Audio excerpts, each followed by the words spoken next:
Hello दोस्तों, मैं रोहित वर्मा। कैसे हैं आप सब दोस्त। तो आज जो है आज की क्लास में पॉलिटिकल साइंस आगे के क्वेश्चंस जो बचे हुए थे हमारे वो करने वाले हैं। तो सभी दोस्त उम्मीद करता हूँ नोटबुक और पेन लेके रेडी होंगे आज की क्लास के लिए। स्टार्टिंग में आपको एक चीज़ बता दूं, लाइक वगैरह वीडियो को कर दीजिएगा और अगर नए हैं तो चैनल को सब्सक्राइब कर दीजिएगा ताकि आने वाले सभी वीडियोस जो हैं वो आपके तक पहुंचते रहें। तो फर्स्ट क्वेश्चन आपके सामने क्या दिया गया मेरे भाई, विच of the following is not correctly match. इनमें से मैच जो है वो सही से कौन नहीं कर रहा है। आर्टिकल नंबर दिया हुआ है और उसको एक्सप्लेन किया हुआ है। ठीक है, देखिए सबसे पहले इन्होंने लिखा है आर्टिकल नंबर 32 कि आर्टिकल नंबर 32 जो है वो राइट टू कॉन्स्टिट्यूशनल रेमेडीज़ है, जो कि बिल्कुल सही है। दूसरे नंबर का आर्टिकल है आर्टिकल नंबर 15। आर्टिकल नंबर 15 में क्या होता है कि धर्म, जात, लिंग, रंग, इनके बेस पे जो है वो डिस्क्रिमिनेशन, भेदभाव जो है वो नहीं किया जाता है। तो ये बिल्कुल सही लिखा हुआ है। ठीक है, आर्टिकल सेकंड भी जो है वो सही ऑप्शन। तीसरा है राइट टू एसोसिएशन, बिल्कुल सही, जिसके अंदर एवोल्यूशन आता है किसका, टाइटल का। ठीक है, ये भी बिल्कुल सही है। फोर्थ ऑप्शन जो है इसमें दिया हुआ है इन्होंने article number 20 right to protection of life, जबकि ये कौन सा है, right to protection of life and liberty, ये आर्टिकल नंबर 21 है। अगर यहाँ पे 21 होता तो ये सही होता। ठीक है, तो हमारा आंसर जो है वो सही क्या रहेगा, ऑप्शन नंबर डी, क्योंकि इन्होंने क्या बोला कि नॉट करेक्टली मैच, जो सही से मैच ना हो रहा हो। और आप बोलेंगे कि सर आर्टिकल नंबर 20 क्या है, तो लिखिए मेरे भाई, आर्टिकल नंबर 20 के अंदर क्या जो है वो क्या आता है, इसमें आता है protection of conviction for offences. ठीक है, ऑफेंस क्या होते हैं, क्राइम। ठीक है, क्राइम हो गया या इलीगल काम जो भी हो गया वो आ जाएगा ऑफेंसेस में। तो आर्टिकल नंबर 20 जो है वो ये कहता है।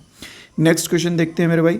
नेक्स्ट क्वेश्चन क्या कहता है, which of the following article of the Indian constitution deal with right against exploitations. कौन सा आर्टिकल है भारत के संविधान का जो राइट अगेंस्ट एक्सप्लॉयटेशन के विरुद्ध है। एक्सप्लॉयटेशन क्या होता है कि किसी का शोषण होना। ठीक है, कोई मान लीजिए कोई छोटे दबके का है या कोई कमज़ोर व्यक्ति है, कोई बड़ा या जोर वाला व्यक्ति जो है, ताकतवर व्यक्ति, उसको दबा रहा हो, उसके ऊपर अपना राज चलाने की कोशिश कर रहा हो, वो होता है एक्सप्लॉयटेशन। तो कौन सा आर्टिकल जो है हमें इन चीज़ों से बचाता है, तो article number 23 and article number 24 जो है एक्सप्लॉयटेशन से, शोषण होने से जो है हमें प्रोटेक्शन देते हैं। क्लियर, तो ऑप्शन नंबर कौन सा सही होगा, ऑप्शन नंबर सी यहाँ पे बिल्कुल सही हो जाएगा। कुछ दोस्तों से मेरी रिक्वेस्ट आप सभी से कि जो जो क्वेश्चंस के आपको आंसर्स आते होंगे ट्राई कीजिए, कमेंट बॉक्स में जो है वो उनके आंसर्स देते जाएं, और अगर कोई डाउट वगैरह रहे तो आप वो भी बता सकते हैं साथ में कमेंट बॉक्स में। और डिस्क्रिप्शन में जो है मेरे भाई लिंक दिए रहेंगे व्हाट्सएप ग्रुप वगैरह के, वो आप ज्वाइन कर लीजिएगा। वहाँ पे आपको जो है वो डेली अपडेट जो है वो मिलते रहेंगे।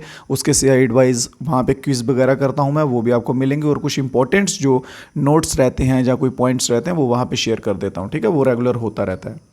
तो नेक्स्ट क्वेश्चन देखते हैं, which article of the Indian constitution lay down the Indian citizen to right use any restaurant, road और पब्लिक प्लेस। कौन सा अनुच्छेद है जो हमें ये राइट देता है कि हम कोई भी रेस्टोरेंट, रोड या पब्लिक प्लेस जो है उसको यूज़ कर सकते हैं। हमें ये रिस्ट्रिक्शंस नहीं हो सकती कि आप ये वाला रेस्टोरेंट पे मत जाइएगा, इस रोड पे मत जाइएगा, ये जो जगह है इस जगह पे मत जाइएगा। ठीक है, तो ये सभी जो है ये डिस्क्रिमिनेशन वाले में आ जाएगा। तो डिस्क्रिमिनेशन थी आर्टिकल नंबर 15 में, आप वहाँ से याद कर सकते हैं। ठीक है, तो आर्टिकल नंबर 15(2) जो है मेरे भाई यहाँ पे बिल्कुल सही हो जाएगा। इसके अंदर क्या होता है कि हमें कहीं भी जाने की प्रोहिबिशन नहीं होती, हम कहीं भी जो है वो जा सकते हैं, फ्रीली जा सकते हैं। इवन कि कोई भी रेस्टोरेंट वगैरह हो, वहाँ से हम पानी या वॉशरूम के लिए जा सकते हैं without any thing. Next question की तरफ चलते हैं। यहाँ पे बात की गई है इक्वल अपॉर्चुनिटी की, right to equal opportunity in the matters of public employment. Public employment in the sense कि जैसे देख लीजिए, अब अभी आप तैयारी कर रहे हैं किसी एग्ज़ाम की, ऐसा तो नहीं है कि आपको अकेले को ये नोटिस आया है कि लो भाई ये एग्ज़ाम निकला है, ये भर्ती निकली है, इसकी तैयारी कर लो, ऐसा तो नहीं हुआ ना। ये सभी के लिए जो है वो आया है नोटिस, सभी बच्चे जो है यहाँ पे अप्लाई कर सकते हैं। ऐसा नहीं है कि आपके ही सिर्फ गाँव के, आपके ही शहर के बच्चे अप्लाई करेंगे। तो यही होता है कि इक्वालिटी होना, एक समान होना, पब्लिक एम्प्लॉयमेंट में सभी को एक समान का अधिकार मिलना। तो ये जो चीज़ है कि जो जहाँ सभी लोग जो हैं वो अपना फॉर्म डाल सकते हैं, अपना फॉर्म भर सकते हैं, वो आता है आर्टिकल नंबर 16 के अंदर। ठीक है, इक्वल अपॉर्चुनिटी हम इसे कह सकते हैं। Article number 16 option number D हमारा बिल्कुल सही रहेगा। नेक्स्ट देख लेते हैं, राइट टू फ्रीडम की बात की गई है, इन्होंने नॉट भी लिखा हुआ है, नॉट मेंशन किया हुआ है। देखिए क्वेश्चंस जो हैं वो इंग्लिश वाले भाई ऊपर से देख लीजिएगा, हिंदी वाले भाई नीचे से देख लीजिएगा, ठीक है। मैं ट्राई करूँगा आपको सीधा टू द पॉइंट जो है चीज़ें बताता चलूँगा। तो इन्होंने बात की है राइट टू फ्रीडम जो है इन द इंडियन कॉन्स्टिट्यूशन इनमें से कौन सा नहीं है। ये जो ऑप्शंस दिए हुए हैं राइट टू फ्रीडम इनमें से कौन सा जो है वो नहीं आता है।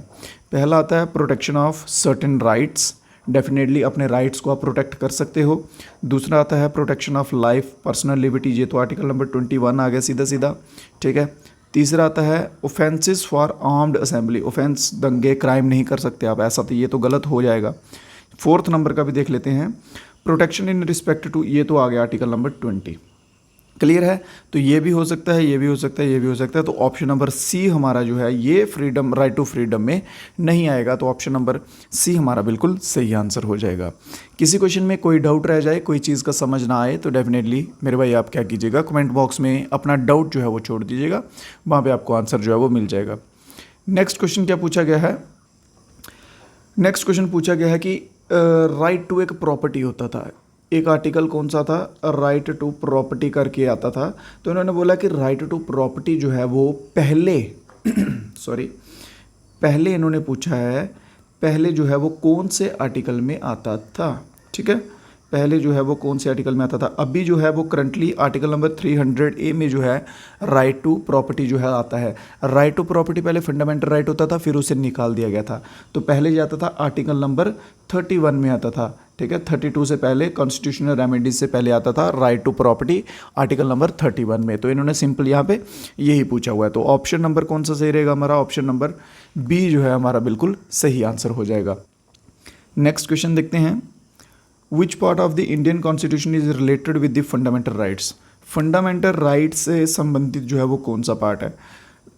आपको मालूम है पार्ट्स रहेंगे कुछ, ठीक है, वो भी आपको करवाऊंगा आगे टॉपिक में, किसी में कवर कर लूँगा आगे की किसी क्लास में, तो वहाँ से भी डायरेक्ट जो है वो क्वेश्चन बनते हैं। तो इन्होंने सिंपल सा क्या पूछा है, अभी जस्ट आई थिंक मैंने ग्रुप पे शेयर किया है या करता हूँ, ठीक है।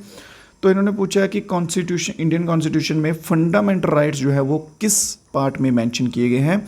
तो फंडामेंटल राइट पार्ट नंबर 3 जो है इसमें मेंशन किए गए हैं। इसके सिवा पार्ट नंबर 4 जो है मोस्ट इंपॉर्टेंट बन जाता है, क्योंकि पार्ट नंबर 4 में DPSP है, और फिर इसके बाद पार्ट नंबर 4A में फंडामेंटल ड्यूटीज़ जो हैं ये मेंशन हुई हैं, ये इंपॉर्टेंट बन जाता है, ठीक है। बाकी मैं आपको करवाऊंगा, सारे ही पार्ट्स करवाऊंगा, उसकी आप टेंशन मत कीजिएगा। नेक्स्ट क्वेश्चन देखते हैं, तब तक हम अपना, in case of emergency in the country who among the following can suspend fundamental rights. देश में अगर जब एमरजेंसी लग जाती है तो फंडामेंटल राइट्स आप सभी को मालूम है कि स्थगित कर दिए जाते हैं, कि आप घर से बाहर नहीं जा सकते, आप स्पीच नहीं दे सकते, कुछ ऐसे वैसे फंडामेंटल राइट्स होते हैं वो स्थगित कर दिए जाते हैं, ठीक है ना। ऐसा होता है, जैसे अभी आप कोविड का टाइम ही देख लीजिए, वो एक टाइप की एमरजेंसी ही थी, लॉकडाउन जब हुआ था, ठीक है। आपको रिलेट कर सकते हैं उनसे कि हम बाहर घूमने नहीं जा सकते थे, वैसा नहीं कर सकते थे, कुछ कुछ चीज़ों पर हमारे राइट्स पर रोक लग जाती थी। तो उन्होंने यही पूछा है कि उसको जो है वो कौन जो है अप्लाई करता है। तो ये प्रेसिडेंट के द्वारा अप्लाई होती है, ठीक है। किसके द्वारा, प्रेसिडेंट के द्वारा। इसके बावजूद भी अगर इसके ऊपर उल्टा क्वेश्चन आ जाता है कि कौन से राइट्स जो हैं वो स्थगित नहीं होते हैं, सस्पेंड नहीं होते हैं।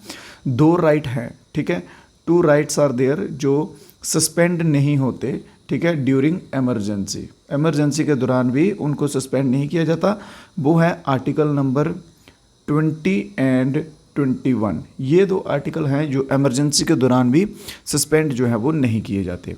क्लियर है। और किसके द्वारा सस्पेंड किया जाता है ये एमरजेंसी में आर्टिकल सभी, राइट सभी, तो प्रेसिडेंट के द्वारा। उम्मीद करता हूँ क्वेश्चन आपको सभी को समझ आ रहे होंगे, अच्छे से समझ आ रहे होंगे। अगर उसके बावजूद भी कोई डाउट रह जाता, मेरी तरफ से कोई चीज़ समझाने में असमर्थ होता हूँ मैं, तो डेफिनेटली आप मेरे को बता दीजिएगा, मैं पूरी कोशिश करूँगा कि आपको उसका आंसर दे सकूँ।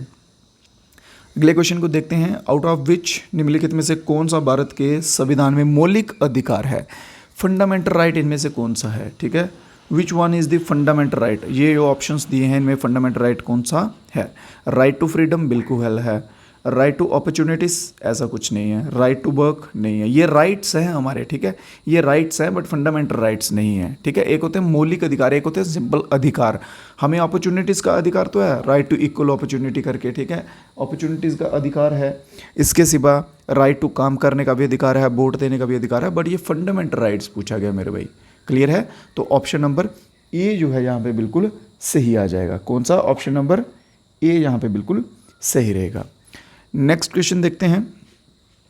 भारतीय संविधान का निम्नलिखित में से कौन सा अनुच्छेद शिक्षा के अधिकार से संबंधित है? Right to education.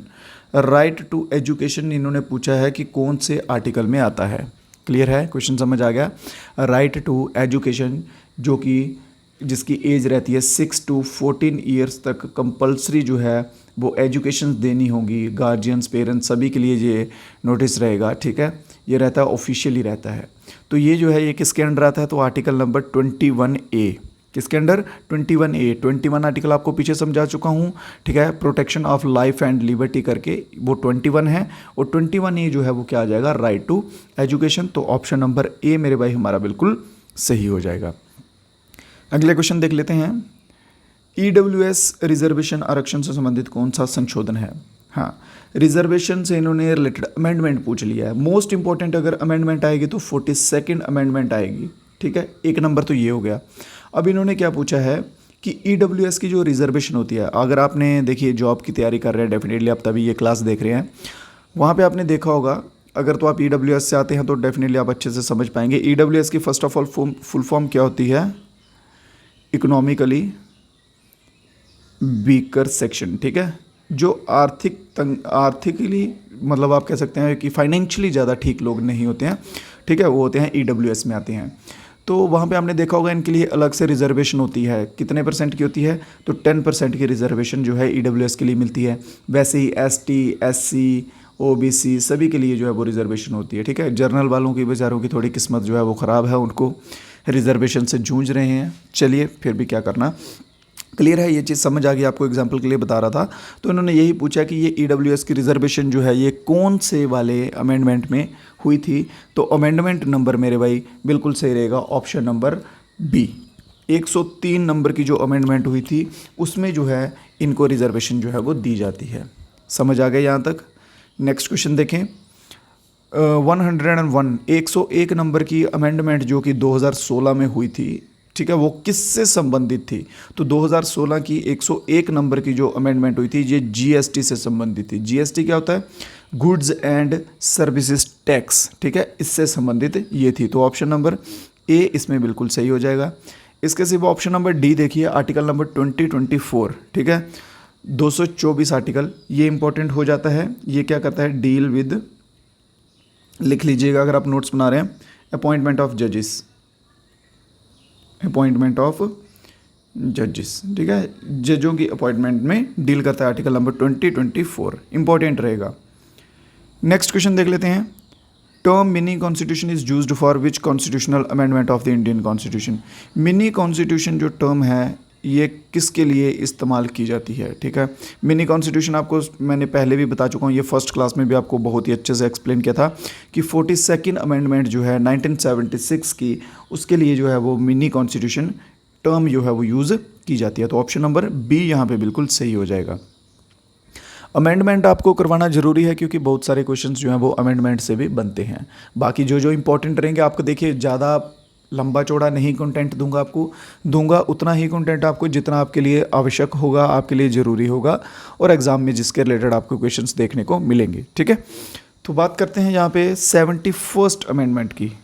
कौन सी? 71st अमेंडमेंट की बात करते हैं, जिसमें कोंकणी, मणिपुरी, नेपाली ये सब लैंग्वेजेस इंक्लूड हुई थी। तो ये सब जो लैंग्वेज है ऑफिशियली ये किस शेड्यूल में डाली गई थी? तो शेड्यूल नंबर 8 जो है वो याद रखिएगा। कौन सा? Schedule number 8।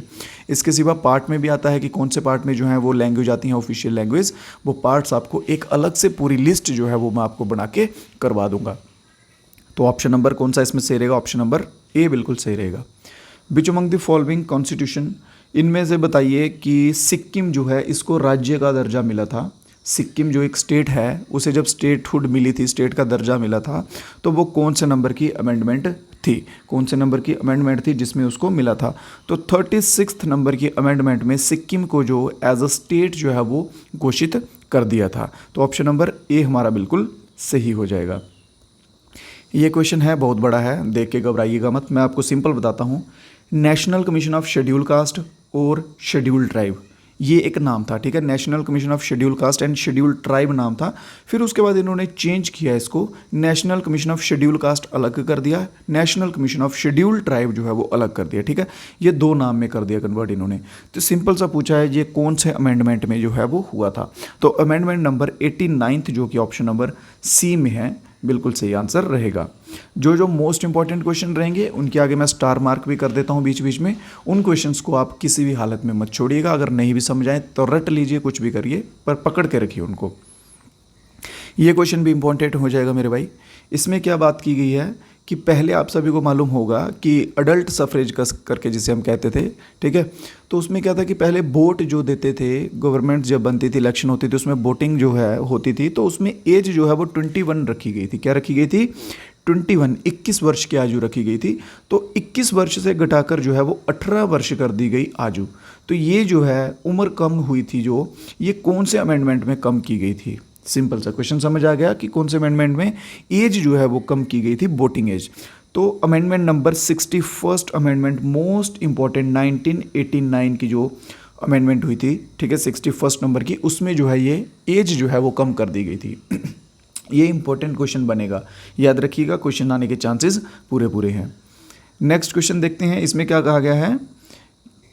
भारत का जो प्रियम्बल है, ठीक है, प्रियम्बल है जो प्रस्तावना पत्र जिसे हम कहते हैं, उसको अमेंडमेंट हुई थी उसमें 42nd अमेंडमेंट के अंडर, ठीक है। ये सभी को आपको मालूम है कि प्रियम्बल में एक अमेंडमेंट हुई थी, लास्ट क्लास में बताए थे, ये चीज़ें भूलिएगा मत, जो एक बार बताता हूँ उसको रिवाइज करते रहा करो, ठीक है। उसमें एक अमेंडमेंट हुई थी, 42nd नंबर की अमेंडमेंट थी वो। तो उसमें ना कुछ बर्ड्स जो हैं वो ऐड किए थे, ठीक है। तो इन्होंने सिंपल सा वही पूछा कि बताइए कौन कौन से बर्ड जो हैं वो ऐड किए थे उसमें। तो ऑप्शन नंबर डी आप सभी को दिख रहा है, सोशलिस्ट, सेकुलर एंड इंटीग्रिटी। ये 3 वर्ड जो हैं ये 42nd अमेंडमेंट में जो है प्रियम्बल में ऐड किए गए थे। ये मोस्ट इंपॉर्टेंट क्वेश्चन बनता है, 3 स्टार क्वेश्चन है ऑलमोस्ट। इसके ऊपर प्रियम्बल के ऊपर जब भी क्वेश्चन आता है तो ये पूछेंगे या तो कि कितने बार अमेंडमेंट हुई है, कौन से अमेंडमेंट नंबर में हुई है, किस वर्ष में हुई थी, ठीक है, या फिर कौन से बर्ड्स जो हैं वो ऐड किए गए थे, या फिर और किस तरीके से पूछेंगे कि 3-4 ऑप्शंस दे देंगे, उसमें से एक वर्ड वो दे देंगे जो ऐड किया गया था, फिर बताएंगे बताओ कि कौन सा जो है वर्ड इनमें से ऐड किया गया था। समझ आ गया होगा उम्मीद करता हूँ। सोशल, सेकुलर और इंटीग्रिटी, ये 3 वर्ड याद कर लो मेरे भाई। अगला क्वेश्चन देख लो, through which amendment constitution has the right to education become a fundamental right. Right to education जो है उसको फंडामेंटल राइट आपको पता है बना दिया गया है। फंडामेंटल राइट आर्टिकल नंबर 14 से लेकर 32 कॉन्स्टिट्यूशनल रेमेडीज तक जो है वो चलते हैं फंडामेंटल राइट। तो राइट टू एजुकेशन जो है वो 21A में आता है, तो डेफिनेटली वो फंडामेंटल राइट हुआ, ठीक है। तो उन्होंने सिंपल सा यही पूछा है कि कौन से अमेंडमेंट में जो है उसे फंडामेंटल राइट जो है वो बनाया था। तो 86 ऑप्शन नंबर डी जो है यहाँ पे बिल्कुल सही आंसर हो जाएगा। 86 नंबर के अमेंडमेंट में एजुकेशन को जो है वो फंडामेंटल राइट बना दिया गया था। उम्मीद करता हूँ क्वेश्चंस आपको सब क्लियर हो गए होंगे, कोई आपको डाउट जो है वो नहीं बचा होगा। अगर इसके बावजूद भी कोई डाउट बचा है तो आप बता सकते हैं। आज की क्लास जो है वो दी एंड हो चुकी है। इतने ही क्वेश्चंस आप सभी के लिए थे। उम्मीद करूंगा आप सभी से कि क्लास अच्छी लगी होगी। वीडियो को सभी दोस्त जो है वो लाइक करेंगे और हो सके तो अपने दोस्तों के साथ शेयर भी कीजिएगा।